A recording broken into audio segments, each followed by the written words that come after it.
Comment il va mon Julien? Ça va toi, Alex? Bien. Bon, calme. Hein. Ah ouais, Super super calme, un peu boring, un peu chiant, un peu... Bonjour, bienvenue. Bonjour à tous. Julien, pour les fondamentaux. Et Alex, côté technique, donc on va essayer un petit peu vous décortiquer les petites news qui ont été un petit peu croustillantes. Et il y en a. Pour une fois, il y a de la news. Et puis on va passer un petit peu rapidement sur le côté analyse technique. Alors, n'oubliez pas de vous abonner, Ouais. cliquer si vous aimez le contenu. Nous, on est mieux référencés, c'est top. Ouais, puis ça fait Et- du bien, parce qu'on est des petits Et aussi, ça vous fait ratez plaisir. rien. Et notamment, il de- y en a plein qui viennent de Twitter, donc n'hésitez pas, Ouais. comme ça, vous ne raterez rien. Alors, Qu'est-ce qu'on voit cette semaine? parle d'aujourd'hui? Bon, ah oui, Ledger, l'espèce de souci qui s'est passé, parce qu'avec Ledger Recovery, bref, on en parlera. T'as rien vu, hein? Ah non? Ah non? C'est quoi? Qu'est-ce qu'il dit? Oui, c'est vrai. Bon, les gars, désolé, je suis un peu fatigué, j'y prie. Voilà, hier, Ouais, on a fêté ça. Bah, ouais, merci. C'est pas prévu. Et c'est pas puis, prévu. ce soir, on va se faire une petite fête, Ouais. hein, on va fêter ça. Et si vous voulez que je vous envoie des photos de papy Ah tout le non. temps fatigué, Non. Donc voilà, bon, bah écoutez, aujourd'hui, c'est vraiment allez, fun. allez, au programme. Ledger, vrai faux problème. Voilà, micro-stratégie qui entre dans la danse pour Ouais. peut-être changer le Ouais. game. Et, C'est et pas mal. Coinbase qui ne se laisse pas abattre du tout. Non, on va vous expliquer non, tout ça. Tether qui part en force un petit peu Ouais. côté Bitcoin. C'est ça. Ripple.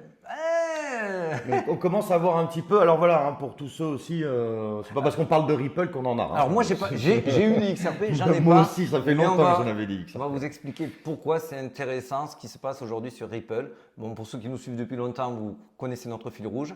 Et le BTC, mais qu'est-ce qu'il nous fait? Voilà, on va voir ça. On va voir ça et on Allez, commence tout de suite. C'est parti.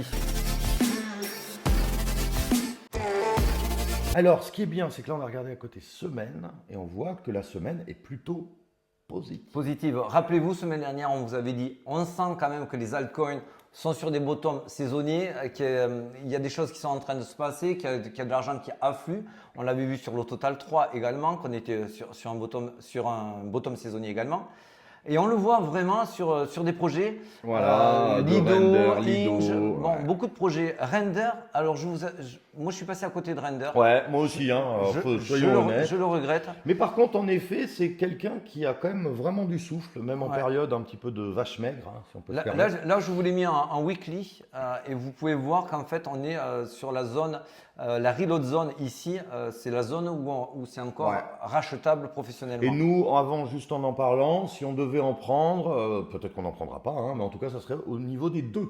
Des 2 euros parce qu'en fait effectivement là on voit qu'il peut nous faire un double top ou un tri-top. Mais s'il rebondit sur une trendline montante et qu'il fasse un rebond sur les deux, donc 2 maintenus et Oui. ça repart au-dessus, pour moi c'est achetable. Ce n'est pas un conseil financier. Oui, bien On sûr, vous bien explique sûr. Là, vraiment. juste parce qu'en ouais, fait le potentiel paraît fort techniquement et fondamentalement, ça c'était toi qui en parlais, il était vraiment très bien placé. Allez, on enchaîne. Alors, bon, bah voilà, hein, on voit qu'il y a quelques petites news qui vont Alors être les plutôt cool. petites news vite fait, Mika, on y reviendra dessus. Oui, ça a été adopté par l'Europe. Oui, d'après eux, il faudra un KYC. Donc, Pour plus de 1000 euros, etc. voilà, donc il faudra montrer une photocopie Pas de blanc. de son rectum pour que tout soit propre. Bon, moi, pour l'instant, on n'a pas les détails. En tout cas, bon courage pour toutes les transactions avec KYC. Ouais, et puis surtout qu'ils voulaient peut-être rentrer plus fort en fait dans les DEX en disant ça aussi on va tout contrôler. Vraiment bon courage, hein, franchement. Alors, Ledger, Alors, Ledger, c'est un faux problème. c'est un faux problème. On va faire vite, on va Voilà. résumer. On va résumer. Donc d'abord, c'est une option. Donc Tout à fait. il n'y a rien qui change pour tout le monde, sauf si vous désirez prendre une option supplémentaire qui coûte, je crois, assez cher. Hein. Ouais, tout à fait. Bon, et le Ledger, je voulais te faire réagir dessus. Alors, moi je spoil le truc, c'est un faux problème. Le faux problème, il n'y a Le faux rien problème. qui change avec le Ledger Recover. Et en fait, qu'est-ce qui se passe avec le Ledger Recover? En fait, il propose à ceux, et c'est plutôt quand même destiné à des professionnels, parce que la mensualité est quand même assez, je crois que c'est 19,90. Il va vous prendre votre site phrase, ils vont la diviser en 3 et ils vont l'envoyer à 3 sociétés distinctes dans 3 pays Trois pays différents différents. pour qu'il y ait quand même un maximum de sécurité avec des canaux personnels au moment où on fait la transaction de l'envoi de ces morceaux de site phrase. Donc déjà au niveau sécurité, calmez-vous. Et ensuite, les gens, ils réalisent que c'est pas open source, qu'il y a un firmware, que le firmware contient la seed phrase dans la clé. Oui, c'est la base. Hein. Mais ça a tout le temps été comme ça. Je ne vois pas le Moi, problème. c'est vrai que j'ai Je pas ne- très bien compris. ne Bon, vois pas c'est le toujours problème. un petit peu pour Non, râler. mais, Surtout Ledger, hein, notre champion national de la sécurité. S'il y a bien quelqu'un qui, quand même. Il faut se méfier aussi quand même, parce que bon, il y en a beaucoup qui ont montré qu'ils écrasaient leur ledger avec Ah des oui, massues. j'ai vu ça. Bon, il y en a deux qui ont été quand même rattrapés par la patrouille. Ils étaient quand même sponsors Trésor avant. Voilà. Ah, ça, je savais pas. Ouais, Trésor, Ah, pardon. Sponsor ouais, ouais, Trésor ouais. avant. Donc voilà, il faut se méfier. CZ qui avait aussi profité de ça pour taper un peu sur Ledger, mais c'est normal puisque Ledger avait un peu tapé sur Trust Wallet, c'est le wallet de Binance, en disant qu'au niveau de la sécurité, il y avait des failles. Donc tout ça, c'est de la FUD, de machin, tout ça. Ouais. Bon, faites ce que vous voulez Donc après voilà, derrière. mais en tout cas, Ledger, moi je trouve que c'est très bien pour l'adoption de masse pour des gens qui ne connaîtraient pas et qui ont besoin de récupérer. Et après, pour le côté, oui, ils cherchent à développer de nouveaux produits et que les gens se sentent trahis par Ledger. Ledger, C'est une société. c'est déjà. pas votre ami. Ouais. C'est une société. C'est une société qui fait du cash. Vous hein, se sont dit, ah, On dirait que c'est un ami qui me dit tiens, je vais t'aider. ouais, toi. c'est mon bon pote Ledger Non, et tout. non. Ah, il nous a trahis, j'ai lu. Mais il vous a trahi de rien du tout. Ils essayent d'augmenter leur marge. Leur part de marché, Et- et c'est sans, normal. et sans, du tout au détriment de la sécurité. Bon, bref, je voulais faire court, puis finalement, on fait long. Allez, on passe. Ça, beaucoup plus important. Tether. Tether qui fait 15%, qui consacrera désormais 15% de CBRF au Bitcoin. au Bitcoin. Avant, c'était 1,5%. Donc c'est x10. Alors, posez-vous la question, est-ce que ce sont des maximalistes Bitcoin ou est-ce qu'ils sont un petit peu du bon côté de la barrière? Ils n'ont pas un petit côté dans la tête en disant si on commence tout de suite avec des 15% en Bitcoin, et s'il valait plus cher plus tard. Vous voyez où on va venir? Est-ce qu'on est dans des phases d'accumulation? Si on est dans des phases d'accumulation, ça valide aussi les schémas qu'on vous a fait sur Wyckoff accumulation. On n'en est qu'au début. Et quand on dit au début, c'est plutôt du bottom et pas aller aux 10 000 comme je vois titré en ce moment. Je taperai, pardon. Bon, bref, donc ça, c'est hyper bullish. En revanche, ce qui est un petit peu décevant, c'est sur de telles annonces, on ne voit pas le Bitcoin faire un gros pump. Parce qu'en fait, il y a d'autres news aussi, on va dire des news macroéconomiques, des attentes en Chine qui sont moins bonnes que prévues, etc., etc. Il y a quand même beaucoup de choses donc qui fait que ça contrebalance. Mais surtout c'est que ça prouve qu'on n'est pas en bull run pour l'instant. Parce qu'en bull run, un truc comme ça hésite bon. à niveau égal, une news comme ça vous fait énormément pumper. Et une bad news du même niveau, elle n'a aucun impact. Et aujourd'hui, les bonnes news et les mauvaises news se contre, comme tu disais, ce qui a pour effet de nous dire pour l'instant, on est encore en train de construire le rallye qui va probablement se transformer en bull run, mais pour l'instant, ça c'est des signes visibles. Tant que vous avez des informations aussi massives qui ne font pas pumper de même manière le Bitcoin, ça veut dire qu'on n'est pas encore mûr pour le bull run. Attention, on reste haussier. Moyen, Ouais, tout long à fait, terme. tout à fait, tout à fait. Alors, MicroStrategy, alors tout le monde, les youtubeurs, influenceurs, Ledger, qui va rien changer à la game. Par contre, MicroStrategy, MicroStrategy où il y a avec, quelque chose d'important, comme Ripple, où on vous en parle en suivant, alors là, calme plat. Rien. Et pourtant, il veut pas faire quelque chose, enfin, il veut y aller, quoi. Ah, Il veut mettre la machine en marche.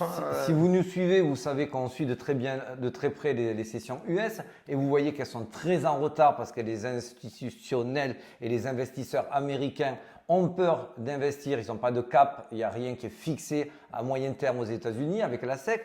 Donc, du coup, Michael Saylor, il s'est dit, allez, je le prends. Je suis le voilà, chevalier blanc. Il faut y aller. Donc lui, il va offrir un wallet qui est destiné aux entreprises, qui va permettre aux entreprises d'investir dans du Bitcoin. Et bon, lui, il a du collatéral, il a 140 000. Bitcoin. Voilà. Donc ça, c'est très bullish. Oui, cette news. Et Coinbase, Oh, c'est quand même Coinbase pas rien. qui en fait a compris quel était son plus gros problème, c'est-à-dire pour les petits traders, des frais énormes. ouais. Et aujourd'hui, leur abonnement, là, Ouais, il a 29,90. En fait, ils essaient de révolutionner, histoire de en fait, simplifier la tâche.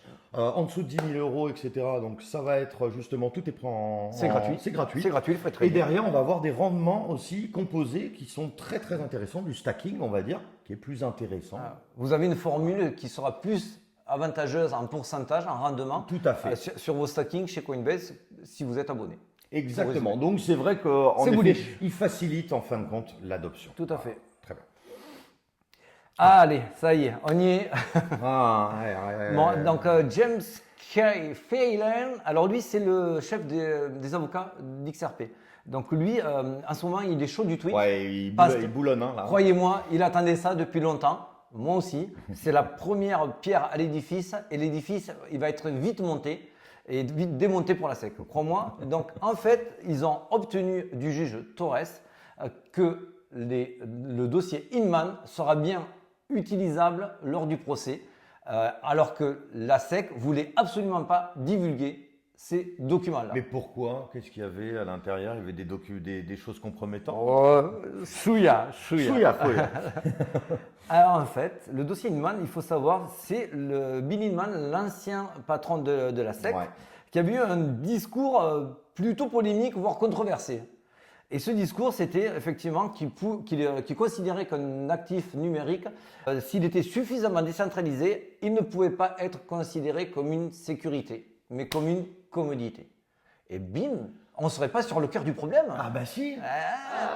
C'est peut-être pour ça qu'il fallait le cacher. Ah oui, tu m'étonnes. Donc là, de deux choses l'une, soit le juge Torres n'est pas corrompu et ça va faire mal à la SEC, et ça avant le 6 juin, puisqu'ils sont obligés de donner public ces documents-là via l'obligation du juge Torres qui vient de tomber, sous les 21 jours. Donc ça nous amène au 6 juin. L'autre cas de figure, la SEC sait que c'est hyper compromettant ce genre de dossier et demande à négocier un petit peu en avance, en amont. En amont. En effet, ça peut Dans être. tous les cas de figure, ça sera bullish pour Ripple, mais je n'ai pas du XRP. Quand je cliquais sur le XRP, regardez ce qui se passe, c'était pas pour dire acheter du XRP. D'ailleurs, le XRP. C'était pour vous dire il se passe quelque chose de positif sur l'écosystème. C'est du layer 1. Les layer 1 et l'Ethereum vont en profiter et juste après derrière les écosystèmes. Une news comme ça, on appelle ça une news catalysante. Voilà, pas plus, pas moins. On attaque le Bitcoin? Ouais. Allez, analyse du Bitcoin. Allez, c'est parti. Alors, ça baisse encore un petit peu au niveau du neutre. C'est ce qu'on veut voir. Vous le savez, on ne pourra jamais atteindre les sommets si tout le monde est au courant qu'on va y aller et que tout le monde est bullish. Donc, bon, pour l'instant, ça va. Ça, je voulais publier il y a quelques jours. C'était effectivement, il y avait une zone d'imbalance avec une zone d'OTE, un trou dans la value et ça faisait énormément de sens de venir récupérer des liquidités dans cette zone avant de repumper. C'est qu'on en est aujourd'hui. Et aujourd'hui, je ne pouvais pas faire plus précis quand même. Non, il y a un décalage de 4 heures à peu près. Ouais. Quoi? Il est mignon, hein. Donc voilà, effectivement. Alors effectivement, vous voyez qu'il y a quand même eu une petite bosse de dromadaire. Pourquoi? On vous le redit, il n'y a pas de liquidité. Il n'y a pas de volume. Il n'y a pas de toujours volume. Pareil, d'ailleurs, c'est pour ça que. Et je vous le remontre ici. Il n'y a rien entre le mur, le bloc des 25 000 et le bloc des 30 000. Voilà, c'est toujours pareil. Regardez, il y a quasiment zéro ordre. Alors, il y a des mini bitcoins, mais des ordres un peu massifs qui peuvent faire changer le cours des choses, non. Vous ne l'avez pas. Les liquidités, elles sont où? Les liquidités, elles sont plutôt au nord aussi. Il y a quand même des choses à aller chercher. Bon, en tout cas, c'est vrai qu'on se fait un petit peu tous suer, on vous comprend. On se comprend un petit peu tous, ne vous inquiétez pas, il y a un moment, ça va partir. C'est pour ça qu'aujourd'hui, on va encore fluctuer tant qu'on n'a pas vraiment la news catalysante, donc celle de Ripple, mais ça peut être aussi la Fed avec son pivot le 14 juin. Bien sûr, oui, ça c'est sûr que juin, là, ça va être assez costaud. Exactement, et ça correspondrait avec ce graphique que je t'avais fait. Alors c'est un falling wedge, et falling wedge, normalement, statistiquement parlant, casse vers le haut, mais je vous le redis, même si ça casse vers le haut, ça peut être contré parce qu'il y a très peu de volume. Ce qui marche dans un sens marche dans l'autre forcément, donc on peut vous piéger aussi. Mais bon, vous avez quand même un flux positif. Et je vous ai mis ici aussi parce que là, c'est un gap CME. Les gaps CME, c'est les contrats futurs, des transactions. Et elles sont fermées le week-end. Et souvent, il y a des trous, des gaps. Qu'il va falloir aller combler. Voilà. Et la nature n'aime pas le vide. Et donc, du coup, en général, ça va combler ce gap. Ce gap, il est à partir des 28 500. Hop, on revient ici. C'est pour ça que je vous l'ai mis ici. Et moi, ça ferait énormément de sens d'aller venir retester la résistance, faire un rebond une fois que c'est comblé, repiéger un petit peu vite fait les shorters pour repartir. Et ça nous amènerait début juin. Et là, pour moi, le calme avant la tempête, je pense que la tempête va être à la première quinzaine de juin. Ça, On va pas. C'est vrai que c'est ce qu'on espère aussi, parce que c'est vrai qu'après on dit souvent les marchés pendant l'été, ils sont un petit peu plus tranquilles, hein, ils prennent leurs vacances aussi, hein, les market makers. Donc c'est vrai qu'on aimerait bien voir ce côté news catalysante qui arrive début juin. Ce qui risque d'arriver, on espère, hein, mais il va bien, à un moment il va y avoir une résolution. Hein. Après, on n'est pas aveugle, bien sûr qu'il y a des patterns, toujours l'épaule tête Ils sont épaule, moches, hein, qui oui, sont oui, moches. oui, oui. Mais ça, moi je regarde moins. Il y a une structure baissière, mais pour l'instant, elle est neutralisée, la structure baissière. En tout cas, il faut avoir un œil qui invaliderait le moyen terme bullish, le moyen terme haussier. Si on passe en dessous des 25 000 et qu'on commence à faire des M-top, ça invaliderait. Mais l'invalidation serait que temporaire, puisqu'on retournerait à un reload zone qui se trouve entre 21 500 et 23 500. Donc, ça reporterait la fête pour nous. Donc, aujourd'hui, il n'y a pas le feu au lac. Ça va faire sens d'aller pour nous au nord pour l'instant, avec probablement un retour au sud tant qu'il n'y a pas de news catalysante, faire des petits yo-yo. Mais je vous le redis, on va rester dans cette zone-là, entre le mur vendeur et le mur acheteur, puisqu'il n'y a pas de volume et il n'y a pas d'ordre. C'est tout. Ben, merci. Bon Merci week-end. à vous. Hein. Bon week-end, on profite, etc. On a souvent le Allez, sourire. toi, tu vas voir ce soir, tu vas ramasser. Ah, on va être bien. Hein. On Allez. fera une petite photo Ciao, clin les d'œil. amis. Allez, Ciao. gros bisous.